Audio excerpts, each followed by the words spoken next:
นี่คือ EP แรกของทัศนศึกษานะครับที่สามารถเรียกเจ้าของโรงงานว่ามึงได้นะครับ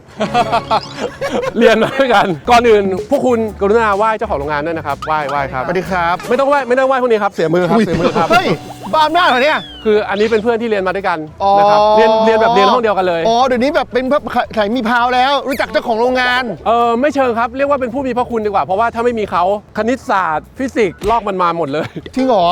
ไอจีเนี่ยจะเก่งเรื่องฟิสิกส์เก่งเลขตอนเอ็นทานคณิต1มึงได้คะแนนเท่าไหร่ คณิตจำไม่ได้แต่ถ้าฟิสิกส์ก็ประมาณ98 97อันนี้อวดมาเนี่ยเขาถึงเป็นเจ้าของโรงงานอย่างนี้ไง น้ำมันลำข้าวคิงกี่ปีนะต้อง30-40 ปีแล้วไหมฮะ47 ปีครับ47 ปีนะ47 ปีเกิดตั้งปี 20ครับแสดงว่าตอนที่เราเจอกันตอนม.ต้นที่นี่ก็น่าจะ20 ปีถึงป่ะแต่ที่นี่ยังไม่มีเพราะที่นี่เพิ่งก่อสร้างเริ่มก่อสร้างปี54โอเคตอนที่เราเจอกันเนี่ยเรายังไม่มีโรงงานนี้ครับยังเป็นโรงงานเล็กๆอยู่แถวสมุทรปราการกับที่อยุธยาครับแล้วทำไมต้องใส่เสื้ออะไรเนี่ยย้ายทีมเหรอเนี่ยวันนี้ผมคือคนของคิงครับโอเคได้ก็เดี๋ยววันนี้คุณพารบกวนคุณยานวุฒิพาผมเดินทัวร์เดี๋ยวนะใครยานวุฒิใคร ผมไม่คุ้นชื่อนี้เลยอ่ะยานวุฒิยานวุฒิยานวุฒิพี่เอสคุ้นชินกับคำว่าจุมพจน์มากกว่าจุมพจน์จัญญาหารแน่นอนครับอันนี้เป็นคนวิทยาศาสตร์ครับที่เชื่อพระมีผีไม่มีจริงแต่ไปเปลี่ยนชื่อกูว่า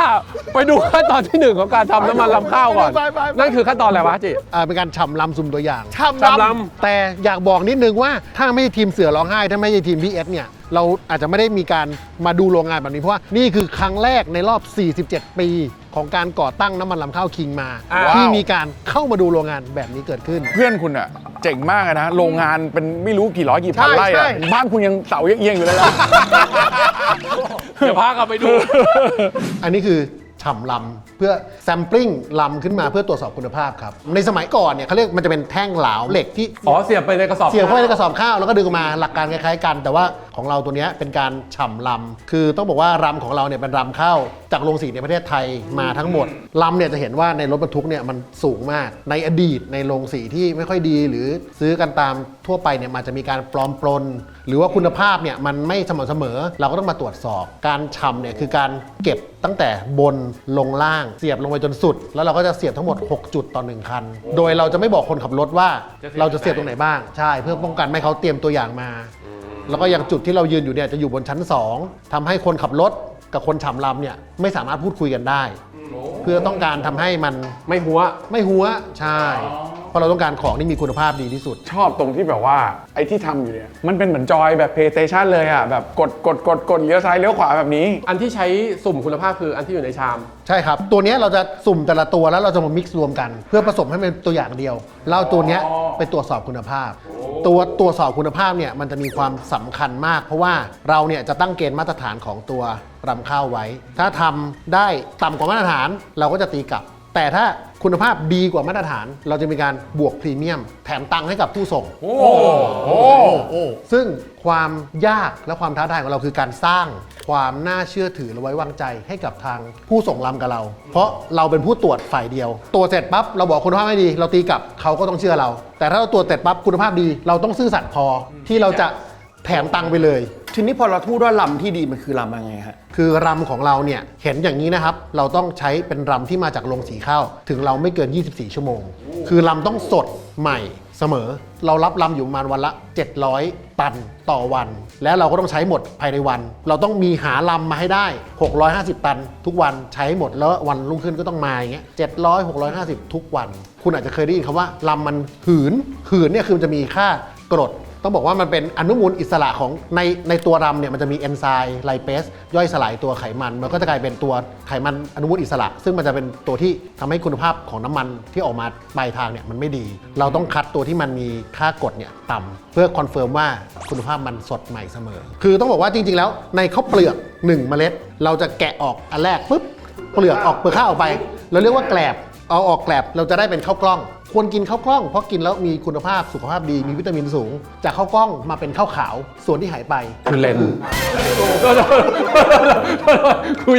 ยังใจไม่อยู่พอพูดว่ากล้องคุยว่าติดยังต้องมีเลนก็คือส่วนนั้นแหละไอ้ส่วนที่บอกว่าเป็นข้าวกล้องนั่นแหละที่เราสีออกนั่นคือเรียกว่าลำใช่ส่วนที่ดีที่สุดของที่บอกว่ามีคุณภาพก่อนจากข้าวกล้องมาเป็นข้าวขาวเนี่ยก็คือตัวลำข้าวข้าวเปลือกจะมีลำข้าวอยู่มัน 10%ฉะนั้นข้าวเปลือก100กิโลก็จะมีลำข้าว 10 กิโล 10กิโลซึ่งไอ้ลำข้าว10กิโลเนี่ยก็จะไปทำจนสุดท้ายได้เป็นน้ำมัน1ขวด ส่วนมากรถเหล่านี้มาจากจังหวัดอะไรกันบ้างครับ เนื่องจากของเราเนี่ยอยู่ที่จังหวัดนครราชสีมาเนาะเราก็จะรับลำจากบริเวณภาคอีสานทั้งหมด ปกติแล้วลำอีสานเนี่ยจะเป็นลำนาปี ก็คือปลูกข้าวกันหลักๆกับปีละครั้ง ซึ่งจะเป็นลำของข้าวของมะลิซึ่งลำเนี่ยก็จะวิ่งมาจากโซนภาคอีสานทั้งหมดนะครับเราก็จะมีผู้เขาเรียกว่าผู้รับลำมาส่ง ปีหนึ่งรับแบบนี้กี่ตันครับ เราใช้ลำต่อปีเนี่ยก็อยู่ประมาณ400,000 บวกลบนิดหน่อยครับ นี่คันละกี่ตันนะครับ คันหนึ่งมา15 ตันครับวันหนึ่งก็จะมีรถเข้ามาก็60 คัน 50 คัน เติมน้ำมันทั้งนั้น มีปั๊มอยู่ตรงนี้ เอาน้ำมันลำข้าวเติม เห็นข้างๆมีแลบด้วยครับเขาตรวจอะไรกันยังไงบ้างครับ ก็คือจากลำที่เราได้คุณภาพมาแล้วเนี่ยเราจะมีพารามิเตอร์ที่เราใช้ในการตรวจก็คือตัวAV คือค่ากรดตัวมอยเจอร์ความชื้นเปอร์เซ็นต์ออยล์ไฟเบอร์อะไรเงี้ยครับซึ่งในอดีตเนี่ยปกติแล้ว 1 คันพอเราได้ตัวอย่างมา เราต้องเอาไปเข้าแลบมาทำเวทเคมเหมือนสมัยก่อนที่เราทำในห้องเคมีไตเตดในบิ๊กเกอร์อะไรเงี้ยคันหนึ่งก็อาจจะใช้เวลาครึ่งชั่วโมงหนึ่ง ตาลอยตัวนี้ตาลอย กว่าจะได้ผลส่งกลับมาแจ้งคนขับรถบรรทุกเนี่ยกว่าเขามาถึงเราแล้วจะออกไปเนี่ยอาจจะต้องใช้เวลาครึ่งวัน ปัจจุบันเขาสามารถมาถึงเราใช้เครื่อง NAR ในการวิเคราะห์ลดระยะเวลาเหลือประมาณ10 นาทีทำให้เขาอาจจะสามารถออกจากโรงงานเราได้ภายในครึ่งชั่วโมงทำให้รถบรรทุกเองเนี่ยเขาสามารถทำรอบได้มากขึ้น ที่นึ่งติ่มซำด้านหลังนี่คืออะไรคะเนี่ย อันนี้เนี่ยจะเป็นการร่อนเอาตัวอย่างมาร่อนดูพวก ร่อนเหรอนัดร่อนให้ดูหน่อยไปร่อนดูหน่อย วิชาการไปไม่ถูก ตัวนี้คือจะดูพวกว่ามันจะมีแกลบมีหรือสิ่งเจือปนอื่น ๆ ที่เป็นเชิงกายภาพ เราก็จะร่อนดูว่ามันมีสิ่งเจือปนทางกายภาพติดมาด้วยหรือเปล่า ตัวนี้เป็นตัวหยาบรำหยาบหรือเป็นแกลบเศษแกลบเล็กๆๆๆอย่างเงี้ยก็ถือว่าผ่านเบื้องต้นด้านกายภาพ แล้วเราก็ต้องมารอผลด้านเคมีจากเครื่อง NIR โอเค เข้าใจละไปดูเครื่อง NIR ครับ เป็น Near Infrared Spectrometer ตัวนี้ก็จะเป็นเครื่อง NIR แล้วก็จะเอาตัวดำมาใส่ด้านล่างก็จะเป็นหัวโพลกยิงสเปกตรัมขึ้นมา แล้วก็ดูความถี่ แล้วก็จะได้อ่านค่าออกมา ขั้นตอนนี้ใช้เวลานานไหมครับตรวจ1 ที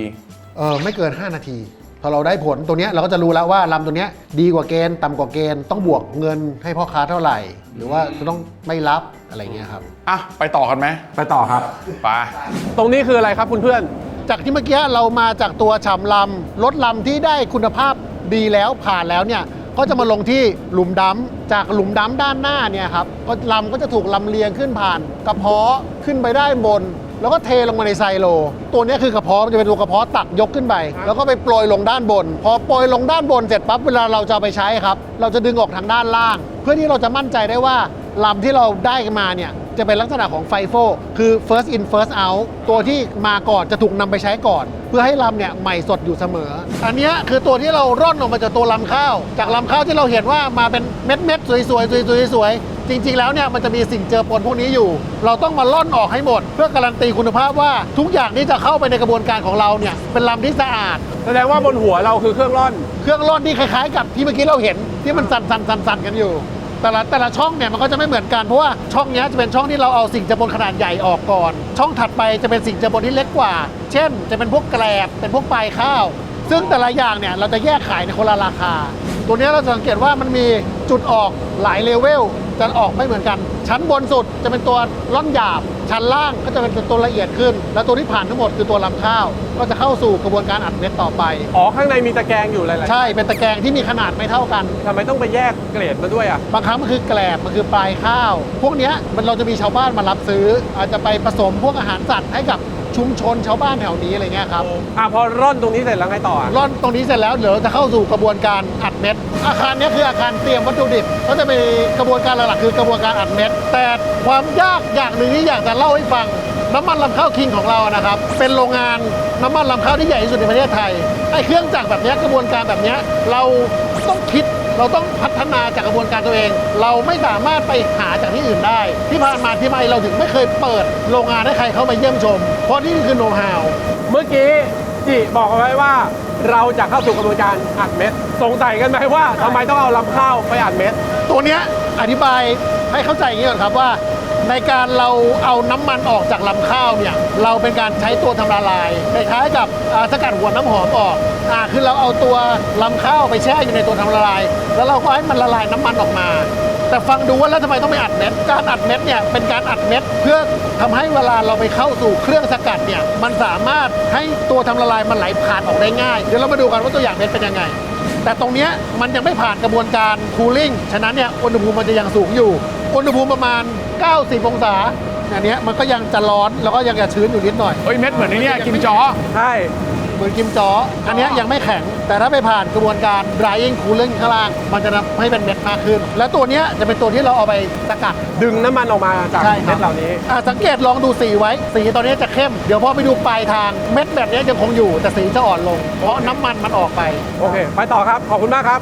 ก็เนี่ยครับ จากที่เมื่อกี้เราเห็นแล้วว่ามันผ่านเครื่องอัดเม็ดลงมา ตัวเนี้ยก็จะเป็นจุดที่เป็นตัวคูลเลอร์ละ ก็จะเป็นการดึงอากาศเป่าเข้าไปให้ทำให้เม็ดมันเย็น ทำไมต้องทำให้มันเย็นลงด้วย พอจังหวะที่มันเย็นเนี่ยมันจะเป็นการเตรียมสภาพเวลาเราไปพักอยู่ในไซโลเนี่ยมันก็จะไม่เกิด อ๋อมันไม่ ควา กด ชื้นแล้วมันก็คือถ้าอุณหภูมิมันสูง เวลาเราเก็บในไซโลมันจะร้อนมันเกิด ถ้าเวลาข้างนอกมันเย็นกว่ามันจะเกิด คอนเดนซ์เหรอ ใช่ฉะนั้นเนี่ยเราต้องคูลิ่งมันเพื่อปรับสภาพให้พร้อมเข้าสู่กระบวนการต่อไป แล้วมันจะแข็งขึ้น คุณจิบอกไว้ว่าคุณใช้วันต่อวันไม่ใช่เหรอครับ แล้วคุณเอาไปเก็บก่อนทำไมอ่ะ คือในแต่ละกระบวนการเนี่ยต้องมีจุดพักเพื่อที่ว่ากรณีเกิดเครื่องจักรมีปัญหา หรืออะไรต่างๆเนี่ยเราจะสามารถซ่อม Buffer และโฟลว์ต่อไป แต่ละ ได้ สถานี ใช่ และสปีดของเครื่องจักรในแต่ละพาร์ทอ่ะมันสปีดไม่เท่ากัน เราต้องมีจุดบัฟเฟอร์เป็นถังพักเอาไว้ โอเค เข้าใจแล้ว จิอันนี้คือไอ้น้ำที่มาจากโรงข้างในนี้ ไม่ใช่ครับอันนี้มาจากโรงครัวทำกับข้าวกันอยู่ ใช่ เฮ้ยไม่ใช่ เฮ้ยผมนึกว่าควันไมเคิลแบบนี้ ที่จะให้ดูคืออันนี้ โอเค อันนี้ขออนุญาตโชว์นิดนึงครับว่าตัวนี้คือตู้สกัด เราเรียกว่าตู้สกัดนะครับ ตัวนี้เป็นตัวที่ใหญ่ที่สุดในประเทศไทยละกำลังผลิตประมาณ 650 ถึง 700 ตันต่อวัน เราก็ไม่กล้าเคลมเท่าไหร่ว่าใหญ่ที่สุดในโลกไหม แต่ก็เท่าที่เราดูก็ผมเชื่อว่ามันเป็นลำดับต้นๆของโลกแน่นอน ซึ่งเครื่องเนี้ยคิงก็สร้างมาเพื่อให้รับกับปริมาณลำข้าวที่เข้ามาแต่ละวัน ต้องบอกว่าตัวนี้เป็นเทคโนโลยีที่เรารับมาจากทางยุโรปเครื่องจักรนี้เราซื้อมา แต่ว่าตอนที่เราซื้อมาเนี่ยเราต้องมาพัฒนาร่วมกันกับเขาเพราะเขาเองก็ไม่เคยทำลำข้าวมาก่อนเหมือนกัน สมมุติว่าลำข้าวเข้ามา 100%น่ะ เราได้น้ำมันออกมาประมาณกี่เปอร์เซ็นต์ของ โดยเครื่องนี้เนี่ยลำข้าวเองเนี่ยมันจะอยู่ที่ประมาณ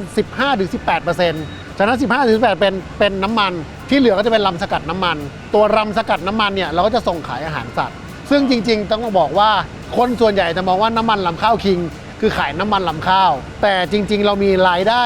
หลักอีกหนึ่งทางมาจากกลุ่มธุรกิจอาหารสัตว์ คือเราขายตัวลำสกัดน้ำมันนี่แหละ เพื่อไปทำเข้าสู่ทำเป็นส่วนผสมของอาหารสัตว์ เพราะก่อนหน้านี้ผมนั่งคุยกับจิไอจิบอกว่าที่นี่น้ำมัน 1 ขวด 1 ลิตรเนี่ยนะ ใช้ลำข้าว 10 กิโล 10 กิโล ซึ่งราคาต้นทุนของลำข้าว 1 กิโลคือ 10 บาท ทำให้ต้นทุนน้ำมัน 1 ลิตรกลายเป็น 100 บาทแล้วนะ โดยเฉพาะวัตถุดิบอย่างเดียว แต่ราคาขายน้ำมันลำข้าวคิงขวดละ ต่ำกว่า 100 ทีเนี้ยมันก็จะเกิดปัญหา คือพอผมคุยกับ เดี๋ยว จิ แป๊บนะคุณทำการกุศลเหรอคะเนี่ย เราต้องหารายได้ส่วนอื่นเนี่ยครับเอามาโปะใช่ก็จะเป็นตัวรำสกัดน้ำมันที่เข้าสู่อาหารสัตว์ ซึ่งก็เป็นอีกหนึ่งกลุ่มธุรกิจของเรา ตอนแรกคุยกับจิก็งงว่าแบบ เอ๊ะทำแล้วเหมือนจะขาดทุนแล้วทำไมจิก็บอกว่าเนี่ยมันมีพวก รำสกัดมาเป็นโคโปรดักต์ทำให้เราสามารถได้รายได้มากกว่า1ทาง ก็คืออาหารสัตว์ใช่ไหมฮะ ใช่ครับ ซึ่งอาหารสัตว์เนี่ยส่วนมากจะขายดี ตอนเวลาเพื่อนโทรมาบอก เฮ้ยเฮียกูเลิกกับแฟนแล้ว โอ้ใช่ใช่ใช่ เฮ้ยเป็นไงมึงอยู่ไหนอะไรเงี้ยสักวันรุ่งขึ้นก็โทรสั่ง น่าสนใจนะ อาหารสัตว์สำหรับคนตาคิง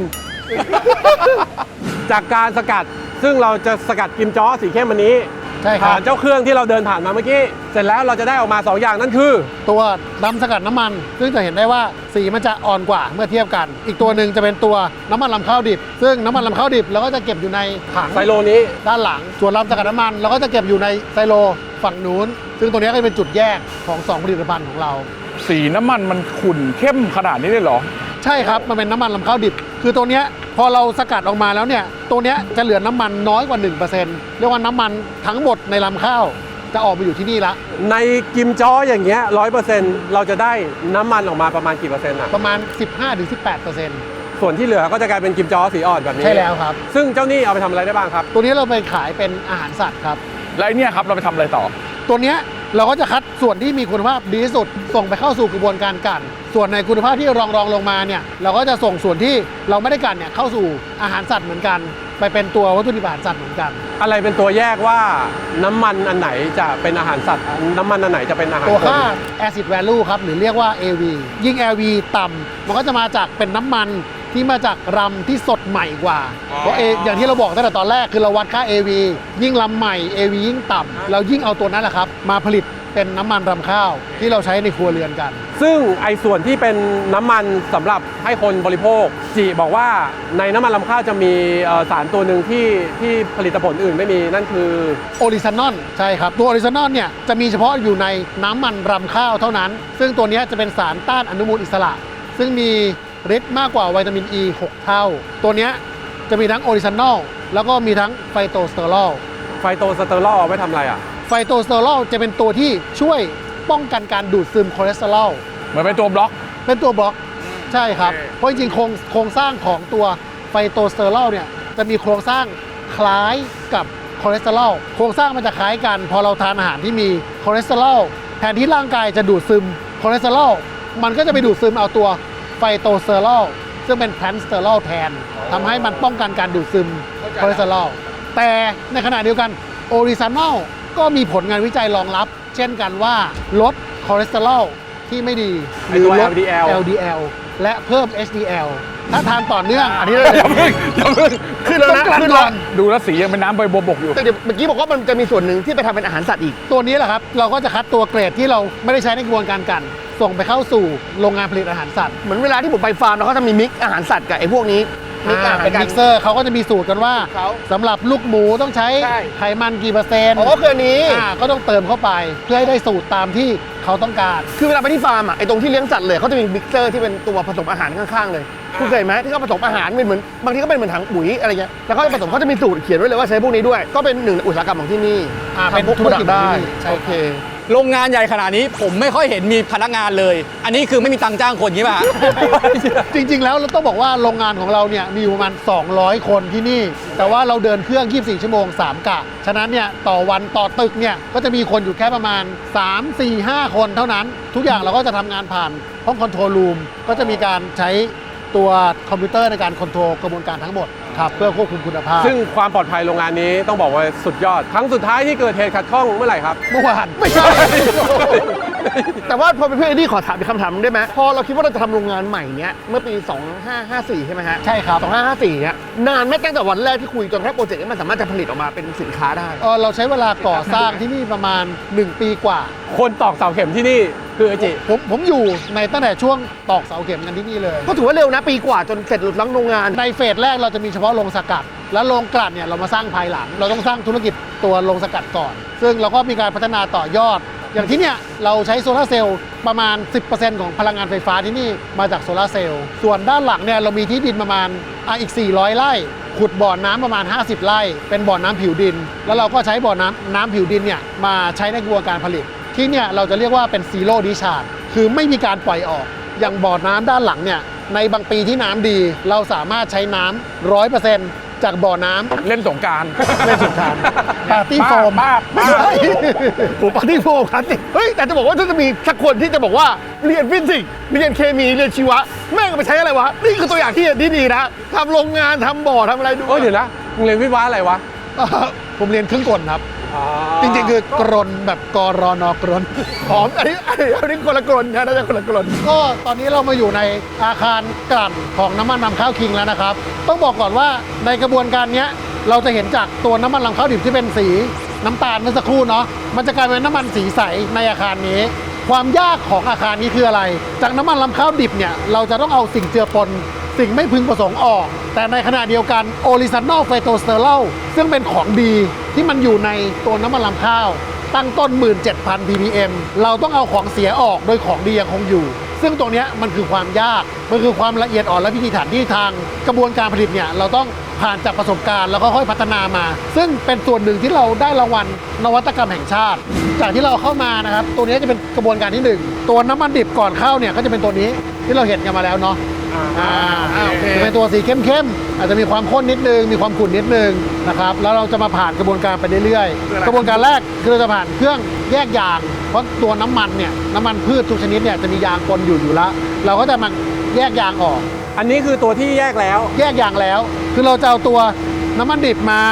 เราใส่น้ำร้อนเข้าไปเอาน้ำร้อนปนเข้าไปเพื่อให้มันเกิดยางขึ้น แล้วเราก็จะมีการหมุนเพื่อแยกน้ำที่มียางปนอยู่ออกจากตัวน้ำมัน โดยเวลาหมุนปั๊บเนี่ยส่วนที่หนักกว่าก็คือน้ำบวกยางเนี่ยจะถูกเหวี่ยงดึงลงข้างล่าง ส่วนตัวน้ำมันเนี่ยจะออกขึ้นด้านบนสังเกตดูครับเหมือนทอร์นาโดเหวี่ยงอะไรเงี้ยตัวที่เบากว่าก็จะลอยขึ้นน้ำมันก็จะออกด้านไลท์เฟสจะออกด้านบน หลังจากพอเอายางออกเสร็จปั๊บเดี๋ยวเราก็จะไปที่กระบวนการต่อไป เราจะเป็นการลดสีเดี๋ยวเราจะลดสีให้มันอ่อนลง เมื่อเราแยกยางปั๊บได้เป็นตัวนี้ทำยังไงให้มันกลายมาเป็นตัวนี้ ตัวนี้เราจะเป็นกระบวนการลดสีเราจะใช้ดินภูเขาไฟ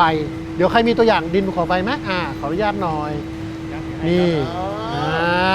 ดินภูเขาไฟเนี่ยเราจะเห็นเหมือนเป็นผงละเอียดแต่จริงๆแล้วเนี่ยตัวเขาจะมีคุณสมบัติเป็นรูพรุนซึ่งพอเราเอามาผสมกับตัวน้ำมันที่ผ่านการแยกยางแล้ว ดินภูเขาไฟที่มีรูพรุนเนี่ยเขาจะไปดึงเอาตัวเม็ดสีออกแล้วก็เก็บอยู่ในตัวเขาแล้วพอเรา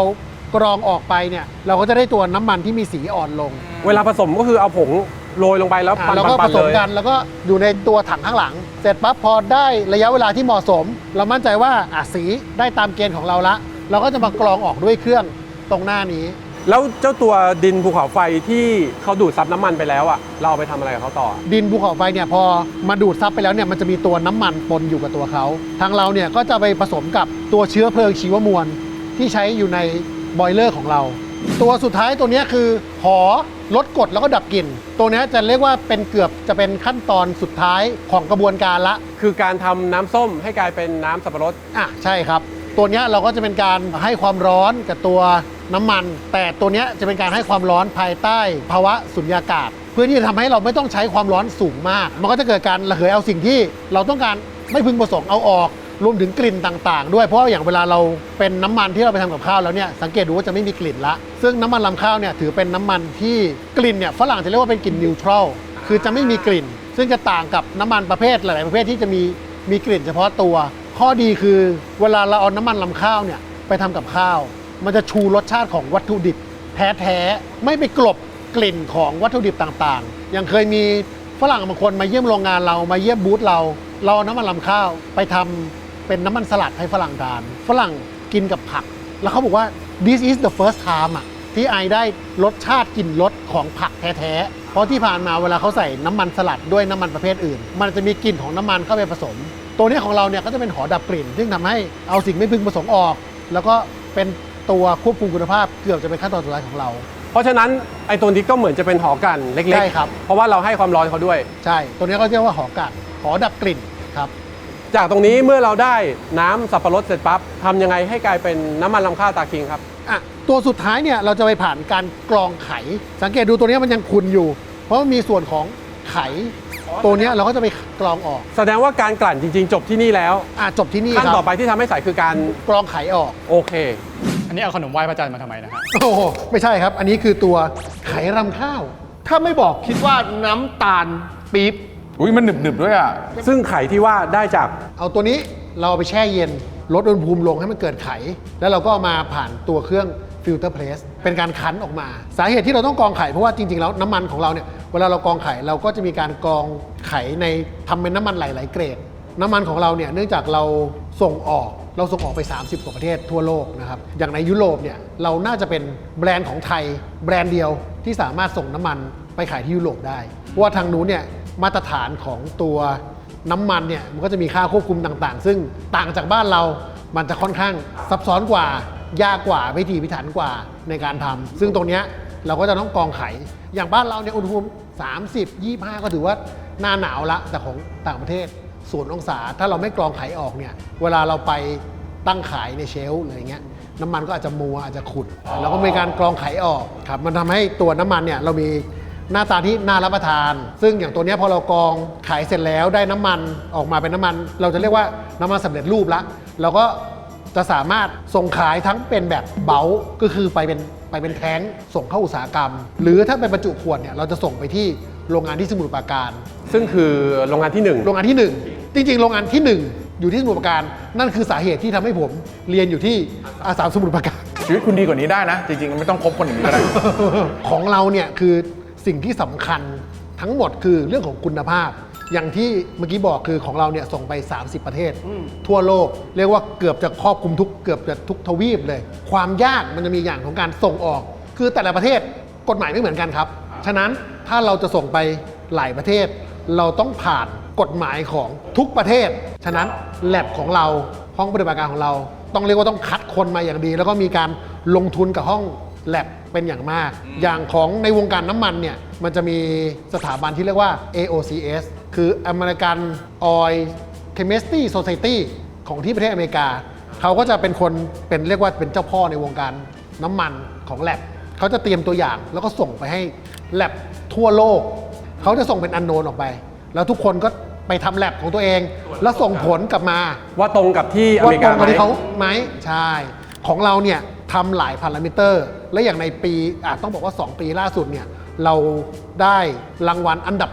1 คือตรงที่สุด 2 ปีซ้อนกับแลบทั่วโลก เขาส่งไปที่นั่น เราก็ผ่านทุกปีแต่2 ปีซ้อนเนี่ยคือเราตรงที่สุดเลย ได้เป็นเบอร์ 1 ก็มีการขึ้นเว็บไซต์ประกาศจากทางสถาบันว่า from Thailand จริง ๆ แล้วไอ้พวกเนี้ยมันทานได้ไหมครับ ไขของเราเนี่ยพอจริงๆ จากตัวเนี้ยเราจะสามารถเอาไปแยกอีกเป็นไขแข็งไขอ่อนนะครับแล้วเราก็ไปทำผลิตภัณฑ์ต่อเนื่อง อย่างของเราเนี่ยไม่รู้มีใครเคยทำขนมไหมครับช็อตเทนนิ่ง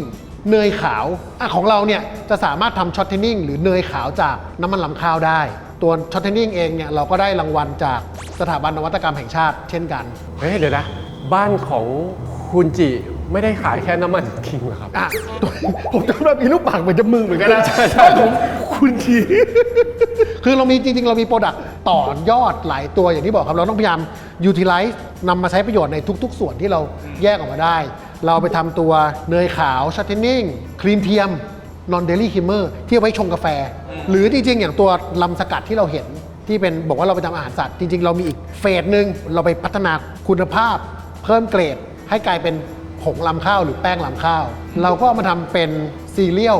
สำหรับรับประทานเป็นอาหารเช้าได้ เดี๋ยวเราจะได้ไปเจอ ไปดูน้ำมันลำเข้ามาแล้วต่อไปคือน้ำมันลำออกครับแรงแรงแรงแรง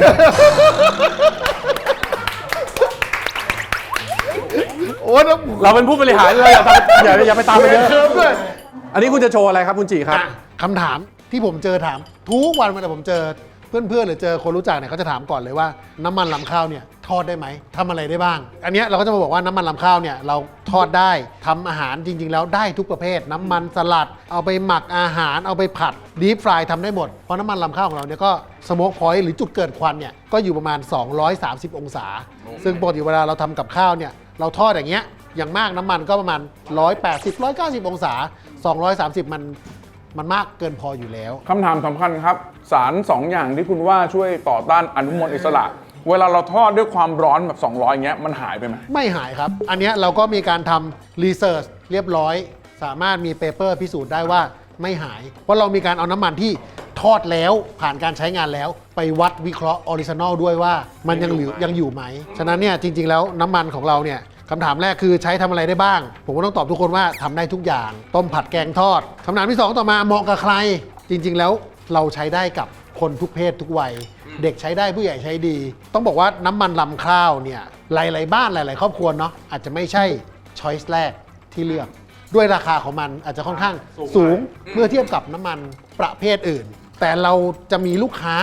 จำนวนมากที่เปลี่ยนมาใช้น้ำมันลำข้าว จุดเปลี่ยนสำคัญจะเกิดขึ้นเมื่อคนเริ่มหาข้อมูลครับคนเริ่มหาข้อมูลเมื่อไหร่บ้าง เช่น แต่งงานมีลูกเซิร์ชละลูกกินอะไรคือตัวเองอ่ะกินอะไรก็ได้ แต่อยากให้กินลูกกินของที่ดีที่สุดเราเริ่มไม่สบายเป็นโรคไขมันความดันหัวใจ กินอะไรดีเริ่มเซิร์ชหรือมีคนในบ้านพ่อแม่แก่เริ่มอยากรักษาสุขภาพท่าน ก็เริ่มเซิร์ชไม่ว่าคุณจะเซิร์ชอะไรเรามั่นใจมากว่าเซิร์ชไปถ้าอ้างอิงตามหลักฐานทางวิทยาศาสตร์เปเปอร์ต่างๆ เราเชื่อว่าจบที่น้ำมันลำข้าว และเราก็เชื่อว่าของเราประสบการณ์ 47 ปีเนี่ยเราดีที่สุดเป็นเบอร์ 1 จริงๆ อย่างแฟนผมเนี้ยเป็นหมอเด็ก อันเนี้ยจะเป็นตัว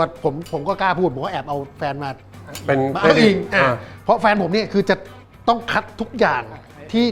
ให้เหมาะกับลูกคือตัวเองอะไรก็ได้ แต่ลูกต้อง ต้องเบอร์หนึ่งซึ่งผมภาวนาอันแรกเลยคือ อยากให้เขาเลือกน้ำมันเรามาใช้ เพราะถ้าเกิดคิดดูนะครับเขาเลือกที่ดีที่สุดแล้วเขาไม่หยิบน้ำมันลำข้าวที่บ้านมาใช้อ่ะมันจะเป็นปัญหาบ้านแตกขนาดไหน สุดท้ายรอดครับคอนเฟิร์มภรรยาผมใช้น้ำมันลำข้าว แต่เมียผม ในการ ว่าเขา ทำให้ เปิด ลูก YouTube ว่าเปิดชัยโสโลนะเขาไม่ดูผมเหมือนกัน น่าจะเป็นเรื่องเฟลเวอร์แล้ว ใช่เฮ้ยแต่ขอนิดนึงดีมากเลยที่คุณแม่มักจะเลือกสิ่งดีๆให้ลูกผมแนะนำตัวแทนสามีผมขอพูดแทนสามีทุกคนได้ไหมครับว่าคุณแม่ครับคุณแม่ทุกคน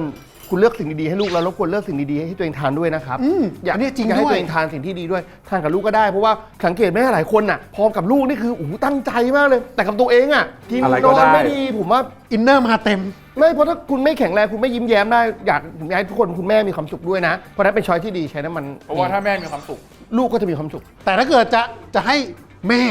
ภรรยาใช้ในสิ่งที่ดีที่สุด ดีครับ นี่เลยครับ เราต้องใช้ขวดนี้ Risley ตัวนี้จะเป็น 15,000 ppm จะเป็นตัวที่มีออริจินอลสูงที่สุดต้องบอกอย่างนี้ครับว่าน้ำมันเนี่ย ตอนที่เราได้รางวัลชนะเลิศรางวัลนวัตกรรมแห่งชาติ ขวดนี้คือขวดที่เราได้รางวัลนวัตกรรมแห่งชาติ คือเราบอกว่าเรามี High Original High Original ในวันนั้นคือ 4,000 ppm วันนั้นเนี่ยขวดธรรมดาเนี่ยเกรดมาตรฐานของเราเนี่ย 2,000 ppm ขวดเนี้ยเราทำ 4,000 ppm เราบอกว่า 4,000 ppm เนี่ยคือนวัตกรรมแห่งชาติแล้วนะ สุดยอดแล้วตอนนั้น สุดยอดแล้วตอนนั้นเราพัฒนามาเรื่อยๆ ปัจจุบันผมไม่ดู ขวดนี้ 8,000 ppm แล้ว อันนี้คือสแตนดาร์ด สแตนดาร์ดแล้ว ของปัจจุบัน คือ the best ในอดีตคือ new normal ในปัจจุบันไปแล้ว วันนี้นี่คือ 8,000 ppm คือ 2 เท่าของนวัตกรรมแห่งชาติ ใช่ แล้วการใช้งานมันแตกต่างกันไหมครับรสชาติเหมือนกันไหม การใช้งานทุกอย่างยังทำได้เหมือนเดิม แต่คุณภาพดีขึ้น สารอาหารดีขึ้น โอเค คือต้องบอกว่าน้ำมันตัวที่เราได้รางวัลนวัตกรรมแห่งชาติเนี่ยเราได้มาเมื่อเกินกว่า 10 ปีก่อน เป็นรางวัลที่ 1 ปีที่ผ่านมาสำนักงานนวัตกรรมแห่งชาติ NIA จัดประกวดอีกครั้งรางวัลเกียรติยศรางวัลเกียรติยศเขาไม่ได้ให้สมัครละคราวนี้เขาเชิญเขาจะไปคัดเลือกจากสินค้าผลิตภัณฑ์ที่เคยได้รับรางวัลนวัตกรรมแห่งชาติ เดี๋ยวนะ นี่คือออสตาของนวัตกรรมแห่งชาติ ถูกต้องที่ได้รางวัลมาเกิน 10 ปี และยังคงขายสร้างมูลค่าให้กับเศรษฐกิจไทยอยู่ในท้องตลาดครับเราได้รางวัลเกียรติยศของNIA สถาบันนวัตกรรมแห่งชาติ เข้าใจละ Hall of Flame นี่ Hall of Flame ของจริง เฟรมแบบนี้เลย ร้อนๆเลย Hall of Flame Best of the Best มาชนกัน คุณจิเล่าอะครับ คือได้ยินว่าน้ำมันนำเข้าเนี่ยค่อนข้างแพง แต่ผมก็ไม่คิดว่าจะแพงถึง 4,000 8,000 15,000 ขนาดนี้ ผมว่าไม่แพงไป โอริจินอลฮะพี่แนทโอริจินอลสารแบบประโยชน์ ผมว่าพี่แนทกินโอริจินอลน้อยไปนิดนึงตอนนี้ จริงๆ อาการอย่างพี่แนทเนี่ยผมแนะนำ เดี๋ยวแนะนำสินค้านิดนึง มึงก็อยากความนี้อาการแบบพี่แนทนี่คือยังไงวะ คือนี่ครับสินค้าตัวใหม่ล่าสุดของเราตัวนี้ซีเรียลดิ้งเราใช้ผงลำข้าวมาทำผงลำข้าวนี่ที่ผมบอกตอนต้นนะครับ ป้องกันอัลไซเมอร์ กระตุ้นการทำงานของระบบสมองอย่างดี อันเนี้ยทานเป็นประจำเนี่ยมีรีเสิร์ชรองรับว่าช่วยได้แน่นอน เดี๋ยววันนี้ผมจะให้พี่ๆได้ลองชิมกันด้วย ผมขออนุญาตแกะดูอันหนึงได้ไหมครับ ได้ยินดีเลยครับ ขออนุญาตนะครับ นอกจากนั้นกระปุกนี้ขายไปเพื่อน อ่ะอันนี้คือช็อตเทนนิ่งเนยขาวเอาไว้ทำคุกกี้ ถ้าใครอยากทำคุกกี้ให้เด็กๆกิน แล้วอยากบอกว่าเป็นคุกกี้สุขภาพดีทำให้ลูกนี่เลยครับ ตัวนี้ช็อตเทนนิ่งดีมาก หรืออยากชงกาแฟ เราก็มีตัว non dairy creamer ทำจากน้ำมันลำข้าวเช่นกัน เฮ้ย อันนี้โหดมากนะ อันนี้สำหรับสายกาแฟบอกเลยโหดมาก เพราะว่า 0% ไขมันทราน ใช่ 0% ไขมันอิ่มตัว ไม่มีคอเลสเตอรอล แล้วก็มีออริจินอลเหมือนเดิม แสดงว่าเจ้าตัวช็อตเทนนิ่งนี่ก็มีออริจินอล ใช่ นั่นก็มีออริจินอล นั่นคืออันนี้ ใช่ ใช่ครับ โอ้ เพราะมันคือแบบ 0% ไขมันทราน 0% และจะบอกว่าทุกตัวตรงเนี้ยเราก็ได้รางวัลจากนวัตกรรมแห่งชาติสถาบันนวัตกรรมแห่งชาติ เช่นกันอาจจะเป็นอันดับ 2 หรือรางวัลชมเชย แต่ทุกตัวตรงเนี้ยเป็นแบบ award winning ให้เพื่อนๆชิมอยากชิมมาตัวไหนกันเหมือนมี 2 แบบนะ เป็นตัวนี่แหละครับซีเรียลดิ้ง คุณกินอย่างที่คุณอยากกินเลยครับ หยิบเลย เป็นตัวงาดำกับออริจินอล โอ้มันแค่เติมน้ำร้อนไหม ใช่เติมน้ำร้อนอย่างเดียวครับ เหรอขอชิมหน่อย อันนี้คือแต่งรถป่ะ แบบติดสปอยเลอร์เปลี่ยนท่อปะโถเอ้ยหมายถึงว่า แล้วก็เป็นซีเรียล ใส่น้ำตาล มีน้ำตาล มีงา โอเค ดำแล้วก็มีตัวผงลำข้าวของเรา เพราะรสชาติมันกินง่าย ตัวนี้ก็ให้ลูกๆทานก่อนไปโรงเรียนตอนเช้าก็ได้เช่นกัน เหมือนตอนเด็กๆ เคยได้กินอะไรแบบเนี้ย สมัยก่อนเนี่ยรุ่นเนี้ยจะต้องเคยได้ยินเนสตุ้ม อ่า เด็กรุ่นใหม่ยืนงงอ่ะ เนสตุ้มมันคือข้าวโอ๊ตป่ะ ไม่รู้เดี๋ยวนี้ยังมีอยู่ไหมก็ไม่รู้ ไม่ ผม มี ไม่ แล้ว เคย มั้ง เห็นมา เออ นานละแต่ถ้ารุ่นเราเนี่ยจะคล้ายๆเนสตุ้ม เอ้ย ครับ แต่น้ำตาลตัวนี้ไม่แย่นะ กินแบบนี่สำหรับผมถือว่าหวานนะ น้ำตาลแค่ 4 กรัมเอง คือตอนเนี้ยไม่กล้าเชียร์เยอะ ไม่มั่นใจว่าตัวเองแก่หรือเปล่า กินแล้วเลือก ดีแฮะ อร่อยดี เอันนี้ฟีลมันเหมือนกินพวกแบบซุปข้าวโพดซุปเห็ด เข้ากับข้าวกะเพราด้วยนะผมลองดูแล้ว เฮ้ยรอ ผมยังไม่ได้ลองเลยที่เหลือเนี่ยตรงเนี้ย ถ้ามองว่าไอ้นี่เป็นข้าวเป็นแป้งใช่ไหมนั่นเป็นกับ ได้ผมนะ ตัวซีเรียลดิ้งอ่ะนอกจากความอิ่มอ่ะมันมีประโยชน์อย่างอื่นหรือเปล่า เพราะว่าตัวเนี้ยเราทำมาจากผงลำข้าว ซึ่งผงลำข้าวเนี่ยมันจะมีผลที่เราทำวิจัยร่วมกับทางมหาลัยมหิดลรองรับว่าตัวเนี้ยจะสามารถหนึ่งมีไฟเบอร์สูง พอมีไฟเบอร์สูงก็จะช่วยเรื่องการขับถ่าย แล้วก็ป้องกันการเป็นมะเร็งลำไส้ตัวเนี้ยจะมีตัวค่า GI หรือตัวดัชนีชีวน้ำตาลว่ามันจะค่อยๆดูดซึมฉะนั้นเนี่ยจะลดน้ำตาลในเลือดได้ น้ำตาลในเลือดจะไม่พุ่ง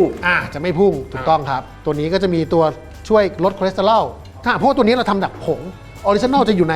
น้ำมันแต่ผงเนี่ยก็จะมีคุณประโยชน์ของเขาในเรื่องของไฟเบอร์ ในเรื่องของการลดอัลไซเมอร์ อันนี้อยู่ที่ตัวผงลำข้าว แล้วมาลดอัลไซเมอร์เพราะ ตัวเนี้ยมันจะมีตัววิตามิน B1 B3 B9 ซึ่งตัวเนี้ยจะช่วย ก็บำรุงระบบประสาท ระบบประสาททำให้ป้องกันการเป็นอัลไซเมอร์ โอเค เพราะถ้าเป็นข้าวมันต้องเป็น B1 B3 แต่ถ้าเป็นกล้วยมันจะเป็น B1 กับ B2 ครับถูก บัตนันนะอีกประจำ ครับวินดาวดิสเด นี่ ย์ พอลูกเด็กก็ดีนะ เดี๋ยวเมื่อกี้มีท่านไหนได้ลองทานปอเปี๊ยะบ้างยังครับ ขอทาน กรอบไหม กรอบครับ ไอตัวน้ำมันเนี่ย พอจะรู้ว่าซื้อที่ซูเปอร์ได้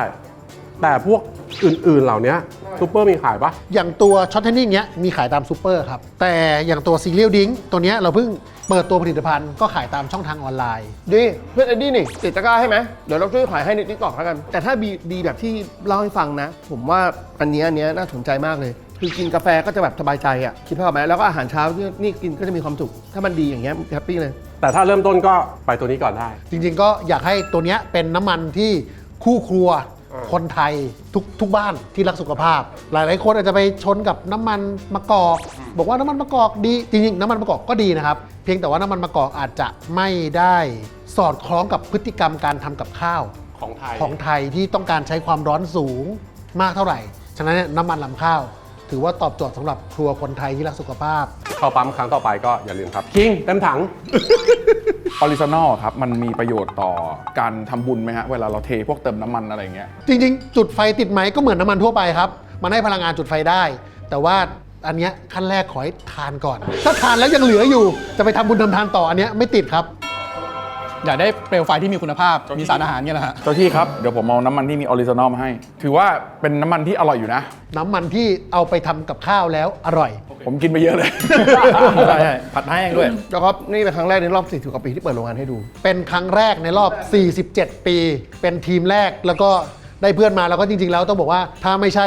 เพื่อนกันวันนี้ผมก็คงไม่ได้มาตรงนี้เหมือนกัน คุณมากวันนี้เป็นเกียรติมากขอบคุณจริงๆที่อุตส่าห์มาต้องขอบคุณทีมงานด้วยเปิดโรงงานให้ดูหมดเลยทุกท่าน เนาะ เฮ้ยมีเพื่อนอีกไหม จริงๆ มีเพื่อนที่เป็นเจ้าของกิจการแบบนี้อีกบ้าง แต่บางโรงงานก็ยังไม่สะดวกเขาจะบอกว่าแบบถ้ากูต้องคลีนโรงงานให้มึงมาถ่ายกว่าจะต้องใช้ประมาณ 2 เดือน มึงรอกูก่อนแล้วกันนะ อะไรอย่าง ผ เงี้ ม ย มีเหมือนกันเพื่อนเริ่มติดต่อมานะบอกว่าวันไหนมาถ่ายโรงงานมีเงินใครเป็นเพื่อนเรา4 คนลองทักมานะ ถ้าเป็นห้อง6/1ของอัสสัมสมุทรปราการก็คุยกันในกรุ๊ปนั่นแหละครับอยากให้ไปถ่ายก็ทักมา แต่ไม่มีส่วนลดใดๆทั้งสิ้น ไม่มีครับ ไม่มีชาร์จแพงขึ้น2 เท่าด้วยแพงขึ้นด้วย ลูกกูกินหินมั้ง